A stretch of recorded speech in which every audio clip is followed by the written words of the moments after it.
Welcome to the BarDown Breakdown. Joining me, Mike Johnson, and we're going to have a little conversation about the Toronto Maple Leafs. Adding Nick Foligno at the trade deadline, William Nylander still not in the lineup, but when those two are healthy, they've got some big lineup decisions to make. Leafs fans on Twitter have been talking about it. Everyone's talking about it. I'm going to give you four names: Joe Thornton, Alex Galchenyuk, Nick Robertson, and Pierre Engvall. If you can only pick one of those four to be in the lineup for Game 1 of the playoffs, who are you picking?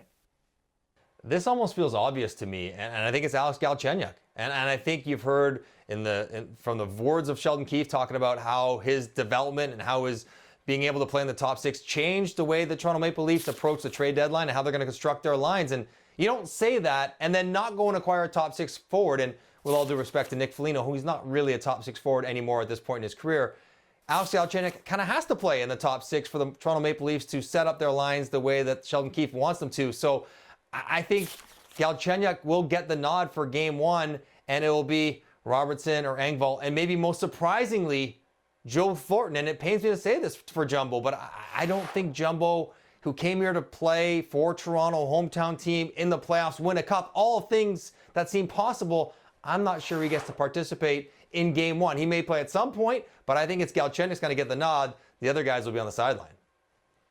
I think Kyle Dubas recently had a really good vote of confidence for Galchenyuk, and it sucks for a guy like Joe Thornton, but another veteran on this team that is thriving is Jason Spezza. He's really turned back the clock. He's had hat tricks. He's one goal away from his highest total since 2016-17. When you look at the North Division, though, there are a few veterans that are playing really well. Corey Perry specifically in Montreal. Who's had the bigger impact, or who are you more surprised has had the bigger impact and has had a lot left in the tank this season between those two guys?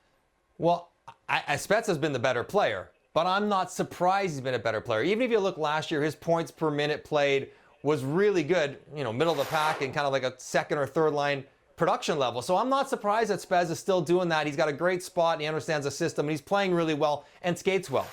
So he's been better, but I'm not surprised. Corey Perry, I am surprised because he had a tough year last year in Dallas. Even with the good playoffs, you thought, well, maybe that's just a weird bubble thing. He started the year in the taxi squad. He wasn't even part of the lineup for Montreal, and he had to work his way in. He was in and out on the fourth line, just in the power play, and he slowly but surely has grown in role and prominence and production. To me, that's been surprising because he started a little bit lower, and I wasn't sure he still had the pace to his game to play in this compressed schedule in this crazy year and produce the way he is. So Spezza's been better.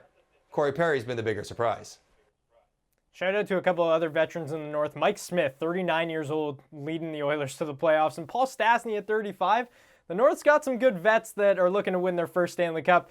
That's been the BarDown Breakdown. Thanks for joining us, Mike.